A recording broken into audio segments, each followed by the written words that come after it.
of all, and much more on the Friday Five. NLW and I, starting now. Let's go.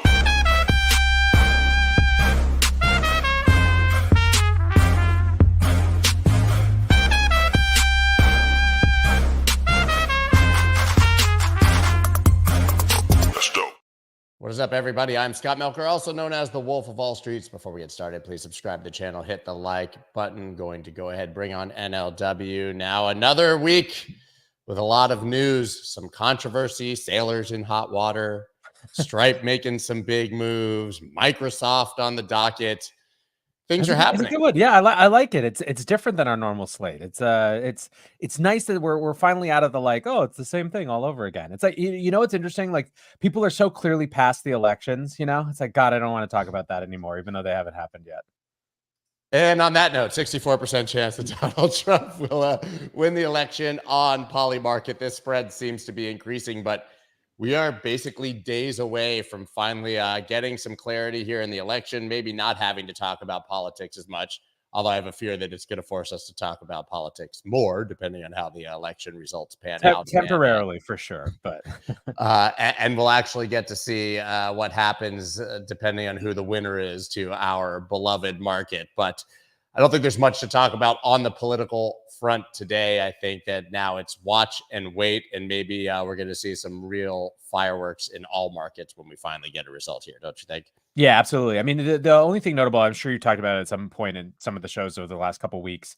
There's definitely a sense among market participants that markets are throwing their lot in for a Trump victory, right? Druckenmiller, I think, has had the loudest sort of statements about this. I think it was about a week ago now, maybe even a little bit more than that. But he basically said that over the last couple of weeks, it seemed very clear to him that the markets had decided that they thought that Trump was going to win. So pretty interesting to see if that holds. It will be interesting, and usually in a situation like that, when everybody is pricing in bullishness because of a certain result, if that result happens, you get a sell-off. Yeah. You buy the rumor and sell the news, and it goes exactly the opposite way, at least temporarily. So it will be actually interesting to see how it plays out, at least in the short term, if he does win. Yep.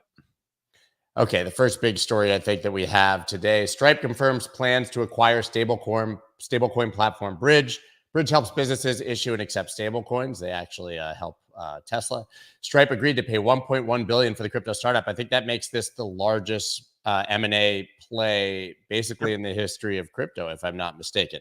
Yep, it does. Listen, one of the things that we talk about here a lot is what is the nature of this cycle, right? Is it, what makes this one, where are we in a 4-year cycle? Does the 4-year cycle even apply? What's different this time? We've talked about in the past how this cycle hasn't really had a catalyst for new retail investors to come in, right? There's no equivalent of NFTs this time around.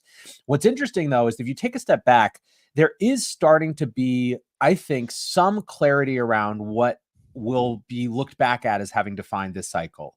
And it seems to be, at least so far, the mainstreaming and institutionalization of two core sort of pillars of the crypto space. One is Bitcoin with the ETFs, obviously. And I think Ethereum is sort of part of that ETF, institutionalization, even though it hasn't done as much from a financial standpoint. And then the other is stablecoins, right? Stablecoins are now officially being recognized by the rest of the world as dollar infrastructure for the next generation, right? The same way that we've been thinking about it for years and years, but that's really coming to fruition now. And I think that this is a great example of that. Stripe has obviously been peeling back its previous, sort of shift in crypto policy to get more friendly again. But this is a real investment in a sort of digital dollarized future, basically. And I think, I think it's very notable for that reason. Yeah, this is a great quote from Bridge. We proved to ourselves and to those outside the company that stablecoins could become core global money movement infrastructure. This happened not because consumers or businesses inherently want crypto, but instead because stablecoins solve critical financial problems.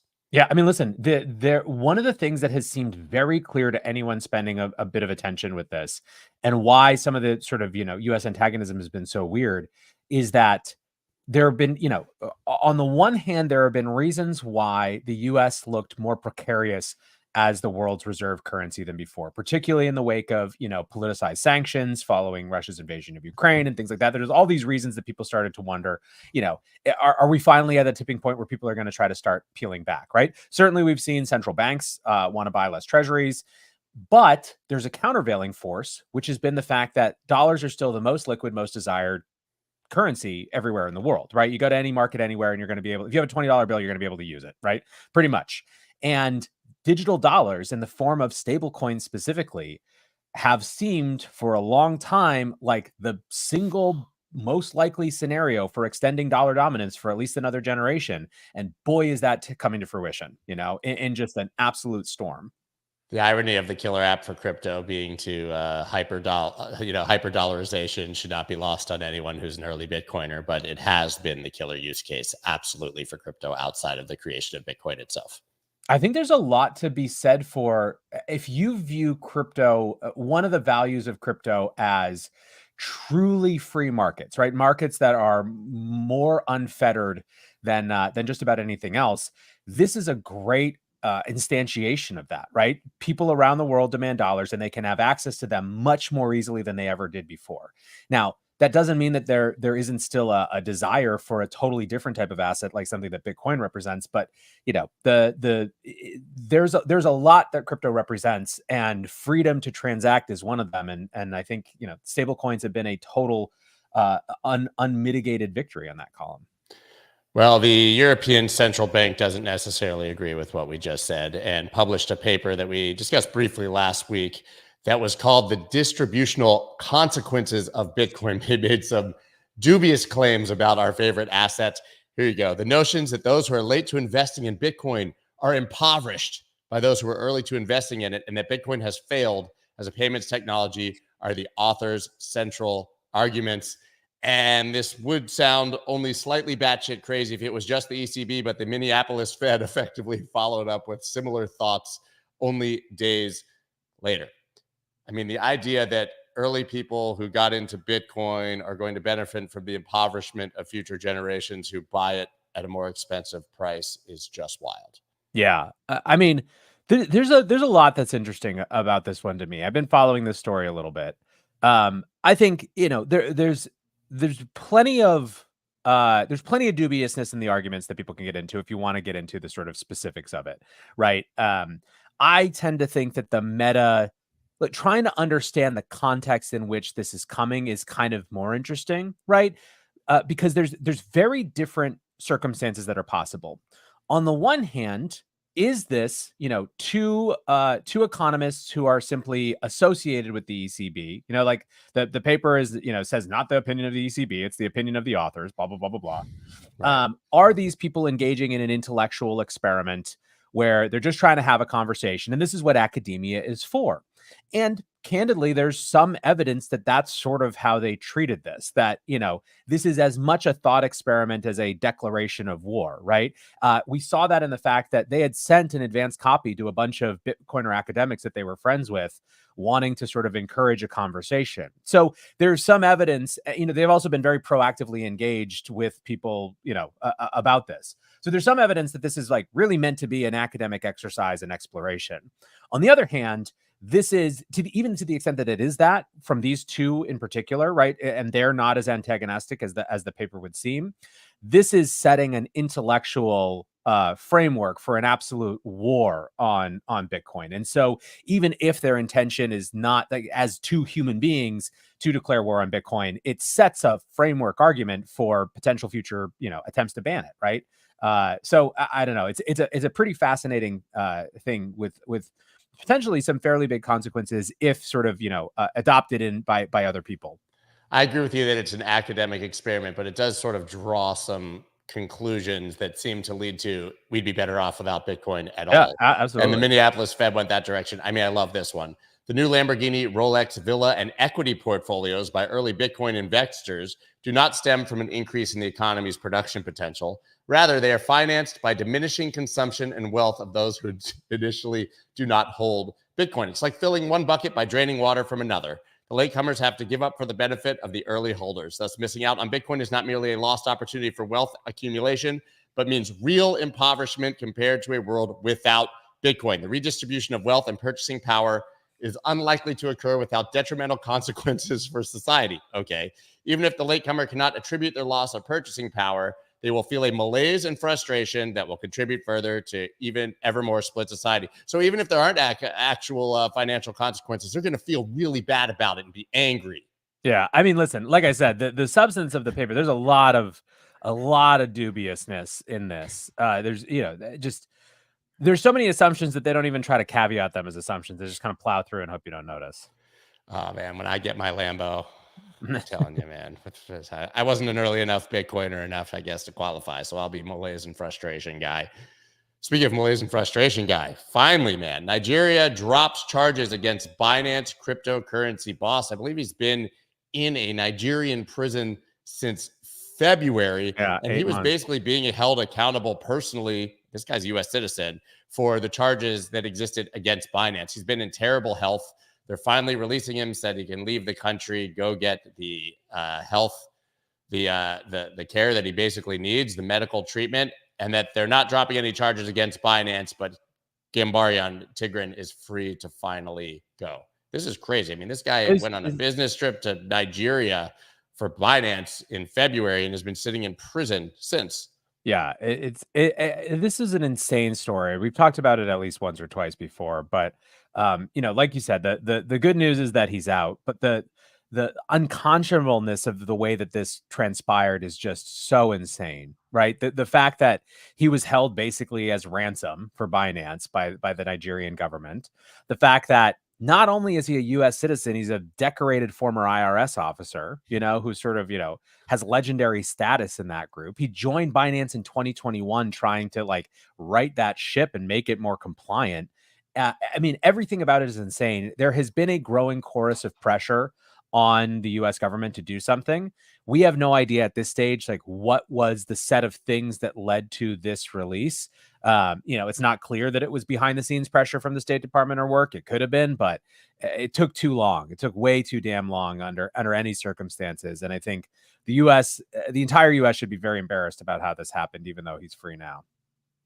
There's a lot of U.S. hostages in a lot of places right now that our government doesn't seem to care too much about. Yeah. It's just a sad state of affairs currently. And talk about sad state of affairs. Michael Saylor got absolutely annihilated this week by his beloved Bitcoin maxi community for some comments that he made in an interview. We'll talk about this reversal first, but I'm just going to go ahead and play the clip really quickly, if you don't mind, because it's pretty good stuff.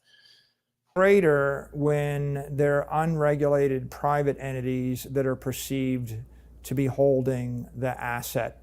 When you have regulated public entities like BlackRock and Fidelity and JP Morgan and State Street Bank holding the asset, well, all the lawmakers and all the law enforcement arms, they're invested in those entities, right? So there's no way that all the senators and all the congressmen are going to seize the assets from Fidelity and BlackRock or Vanguard, because that's where all their retirement money is invested. So the asset moving from private to public hands and moving into regulated entities, it does a bunch of things. It decreases the volatility. It decreases the risk of loss. It decreases the, who do you trust more as a custodian, FTX or Fidelity, right? Or Vanguard or State Street, right? And if you walk down the street and you said, would you put all your family's money in an offshore entity without a headquarters run by 5 dudes without an auditor? Or would you put it with a bank that's too big to fail in the US? Right? At the end of the day, you have an OG crypto community that's very hardcore about it, but if you look at where all the money is, 99.9% of the money is actually in the traditional economy. And in the war for the future of money, the war is going to be won with money. Right? I mean, right? At the end of the day, Bitcoin is capital. Who's going to actually decide who's the winner or the loser? The people with the capital. And so where's the capital? It's at Vanguard, Fidelity, State Street, JP Morgan, Morgan Stanley. They're all regulated entities of sorts.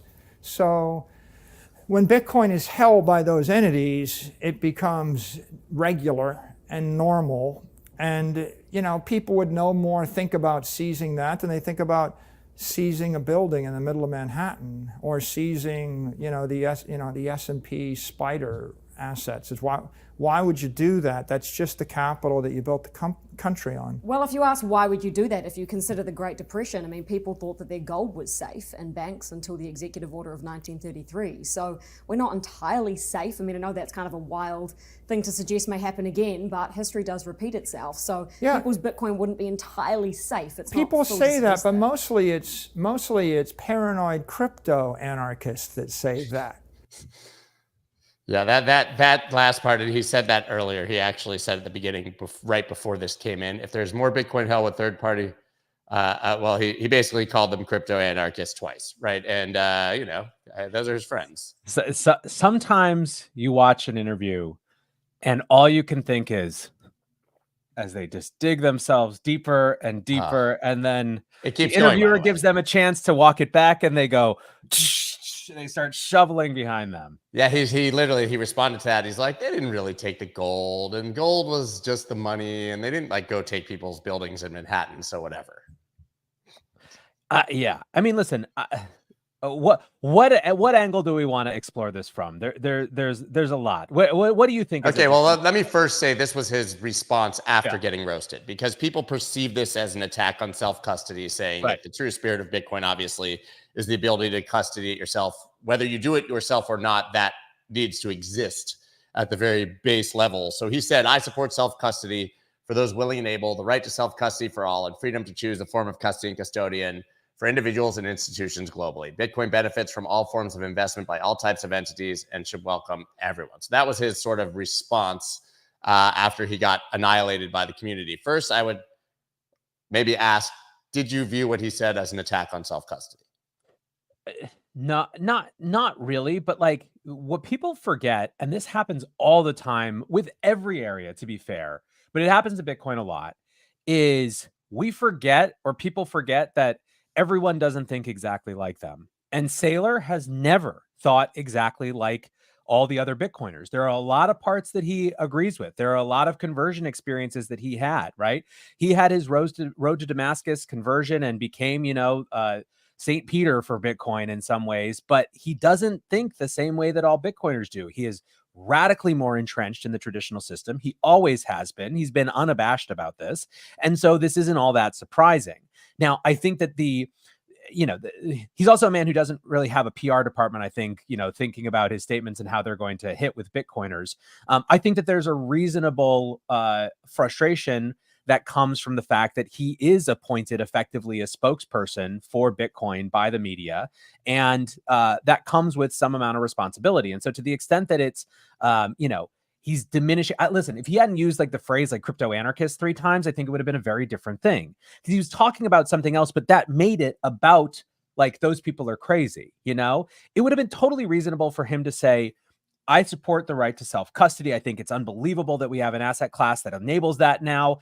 However, I also think that like it's a big full market. There's lots of options, and what makes it great is that we have all these things. You know what I mean? Like he also could say, my base case is that I don't believe that the government's likely to seize it for these reasons. But that's still different than like the only people who think that are crypto anarchists, Yeah, if he had been speaking strictly about how institutions perceive it and how this will grow on Wall Street or through governments or through Bitcoin on balance sheets, he would have been 100% correct. There's no entity. We've all made that argument, right? We talked about institutional adoption in the last cycle, and you look back and it's laughable to think that a company like Tesla was going to buy Bitcoin on their balance sheet, in 2017 and put it on a ledger, right? At the time, we didn't even have trusted custodians that a company or a government could use to even hold Bitcoin on a balance sheet or gain exposure or to have safe ETFs. So it is absolutely true that these companies need a custodian with a fiduciary duty to custody these assets in a safe way, and that's never going to be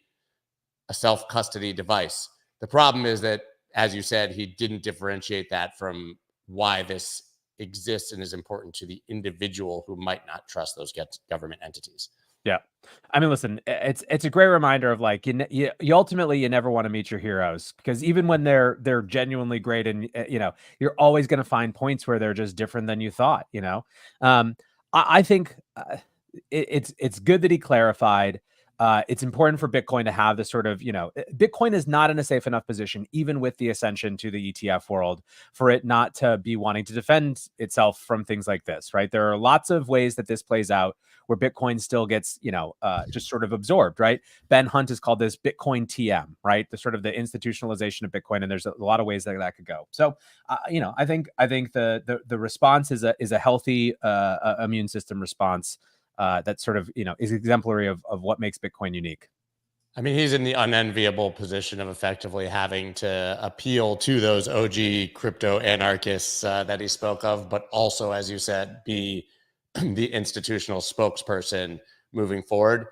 I don't think anything he said was that horrid. He just said it in a terrible manner in this case. It also, it was very unclear what the hell the point he was trying to make. Like, from a complete rhetoric standpoint, again, other than the clarifying to say only crypto anarchists think that, I really truly do not know what he was trying to say with the first part of the quote. It was not particularly coherent. So no, I mean, there was a comment, I think, from Udi underneath to the effect of, well, if you do, 4 hours of podcasts a day, 7 days a week for, 900 straight days, eventually you're going to say something slightly regrettable. And I think that Saylor has obviously operated to the benefit of all of us for years here. And I think it's fair to give him that benefit of the doubt, just kind of give him a pass on this one. I don't think it's such a big deal, but I do think it's important that people at least clarified the importance of self-custody and Bitcoin as an asset that is a hedge and an opt-out. Totally. Yeah. And it will impact the way that he thinks about these conversations in the future. And there will be plenty of chances for him to talk in the future. I think, we'll get an example of that in one of our stories later on. Yeah, here we go. Microsoft urges shareholders to vote against a proposal to assess Bitcoin as a diversification investment. We have the title, Is Bitcoin the Best Hedge Against Inflation? Well, in this context, the National Center for Public Research argued that Bitcoin is an excellent, if not the best, hedge against inflation, and that at minimum, companies should invest 1% total assets into the cryptocurrency. This is actually on the docket for Microsoft to go full micro strategy. We got Microsoft and MicroStrategy. To be fair, it's not going to get voted for. Yeah. Right. Just because it's there doesn't mean it's going to happen, but I think it's important that it's there. Yeah, I mean, it's not ignorable, right? This is a vote, or a proposal that was being called by shareholders who have the right to do that. They're going to have discussions of it. You're right that it's absolutely not going to get through, but they're specifically calling out the example of MicroStrategy, right? They're saying, look over there, look at what they've done, look at what's happened. From completely economic reasons, there's a strong argument just based on that we should be doing this. Yeah. But we've yet to see sort of that second company come in and take the stand that MicroStrategy did. I mean, at the time, I guess we had Tesla and Square. Those were somewhat expected, but it's been years in the dry desert of Bitcoin on the balance sheet here. Yeah, there's no pressure for anyone to do that. So it would take someone... It would take a leader who was specifically high conviction around it and was willing to really go to the mat for it in some ways. It's the type of change that until there's sort of a broad agreement that that's the way to go, it's going to still take very individualistic, high powered leaders to push that through. Yeah, I think it's also important to note that when MicroStrategy, Tesla, and Square did this, the accounting rules were not favorable to companies that wanted to add Bitcoin to the balance sheet. That has changed. And to be fair, that probably just started the process years later than they all decided to add Bitcoin. And that process is going to take years and years and years to play out for a company, especially as large as a Microsoft or an Apple that people have floated, to actually take their money and put it into Bitcoin on the balance sheet to hedge against inflation, when Bitcoin, to be fair, has not proved yet to be an inflation hedge. Yeah, no, I think that it would be shot down by most boards as even if someone agrees that the long-term trajectory and destiny is Bitcoin as debasement hedge, it operates as a risk asset functionally for markets. It's pretty undeniable, at this stage. And so it's really what's your time horizon? What's your perspective there? Yeah, I thought there were some interesting comments, though, that Microsoft said here. Past evaluations have included Bitcoin and other cryptocurrencies among the options considered, And Microsoft continues to monitor trends and developments related to cryptocurrencies to inform future decision making. So they're saying this isn't new. We've looked at this. We've continued to look at it. And there may be a time when it becomes appropriate.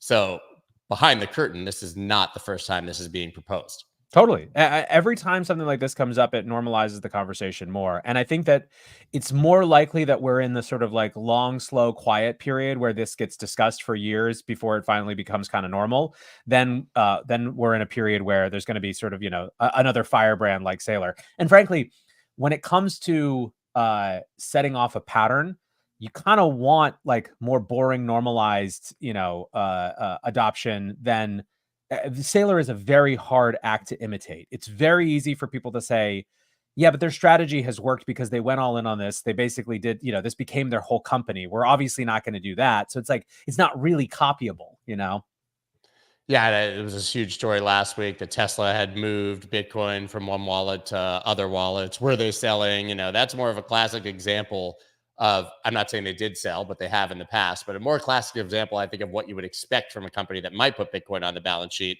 which is that they might not have diamond hands. They might let it go at some point. They might start moving it around. There could be some controversy. Nobody else is going to be Saylor, to your point. Yeah, I actually, for what it's worth, I think that Tesla's ability to sell when they needed to sell, when it actually comes to that normalization of purchasing, that will be seen as the people will point to that as a great argument for why you should adopt, because this thing is so liquid. It can go if you need to. Like, it's part of what makes it a great treasury asset is that it is liquid when needed. You're not committing to something that's going to screw you later if circumstances change. People don't put treasuries on their balance sheet and expect to never sell those treasuries when they need liquidity. Yep. Right. And so at the time, Musk literally said, I was just testing the liquidity to make sure that we could actually sell these things. I tend to believe him. Yep. Yeah, totally. Elon is, for whatever faults he has, he's not particularly poker faced. And like that one seemed pretty much him just explaining how he was thinking about things. Well, that was all the stories, but we did have this honorable mention, and I guess it aligns with sort of the ECB's comments, but tokenization could pose risk to financial system according to FSB and BIS. Basically, just another skeptical paper of the future of blockchain here. Sort of. So this one is frustrating because the people who are loudest about being excited about this report are traditional like crypto antagonists, and that makes it hard to give it a fair shake. Really what this report was saying, I dug in a little bit. It's basically just saying that like tokenization is likely a very powerful force that introduces all of these new types of risk that we just need to consider. I think that you can read this as like tokenization is no longer being treated as an if, it's being treated as a when. There are like so clearly so many reasons that institutions are going to push for tokenization because of the new opportunities that it opens up, that they're now actually trying to reconcile and deal with what challenges that brings up, which is what the Financial Stability Board's job is. Again, where it gets frustrating is that you have, like long duration antagonists of crypto holding it up on Twitter as some validation of their point, and screeching about it, which makes it just frustrating. But taken on its own face, it's completely reasonable that like if the entire world is tokenized in a decade, it's going to be new and different, and there's some stuff that we should deal with.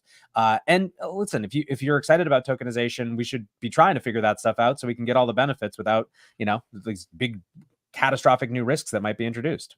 There was a time at the early days of automobiles when there were no road signs and lights and seatbelts and safety precautions or even lanes. And as it proliferated and became clear that automobiles were the future of transport, they took some consideration as to what could possibly go wrong and actually made some laws and regulations to make sure that it was safe. There's a phenomenal video that you can find on YouTube of just the utter frustration of people when open carry laws went into effect.